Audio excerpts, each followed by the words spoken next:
Near Yellowstone National Park, residents of a small community where a collared park wolf was shot by local residents say visitors don't understand their community. MTN's John Shear reports that the incident left locals worried about its effect on the tourism industry. We're very close to the end of the road here in Cooke City, just outside the remote northeastern corner of Yellowstone National Park. The road ends just down here a couple of blocks. In the winter, snowmobilers and a few winter wildlife watchers from the park are what business people here depend upon. I feel when people don't have the correct information, it's bad for business. I cater to a lot of the wildlife groups in the summer and winter, and they are a big chunk of my business. Gertner is talking about the social media buzz over the shooting of a wolf near Cooke City by a local resident. The wolf was killed legally by a hunter with a tag, but it immediately sparked a buzz that it had been baited. And it's a lot of supposition, it's a lot of gossip and rumor, and it's made it challenging. Knowing the facts, dealing with the facts, is the best way to kind of squash that. We went in and investigated that, and it wasn't true.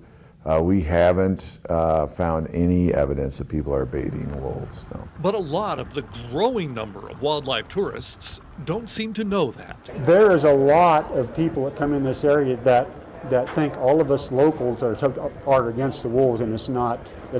It's not the case. It's not true. Johnson is a hunting guide, but he also has a robust business guiding wolf and other wildlife watchers. Tourism is vital in our community because so many people have come, and they come here because they want to see wolves. And when they come here and they see them, they get excited and they want to know more. Even though you have a small percentage of hunters in this area, doesn't represent the majority of Cooke City folks. Gertner is also quick to defend the rights of hunters to legally harvest game, including wolves. But she and others don't like the idea of killing a collared wolf. Many of the wolves that have been taken legally in the hunt have been collared wolves.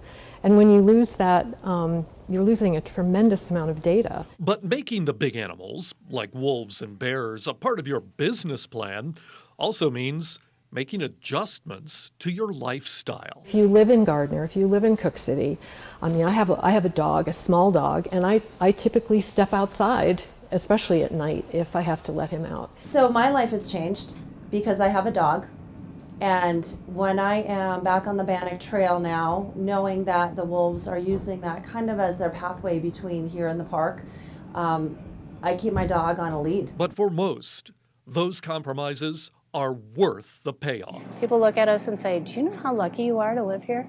And I say, "Oh, yes, I do." While wolves can be a threat to ranching businesses, they can be a boon to other businesses. A recent University of Montana study says that wolf watchers bring in more than $35 million to communities around Yellowstone.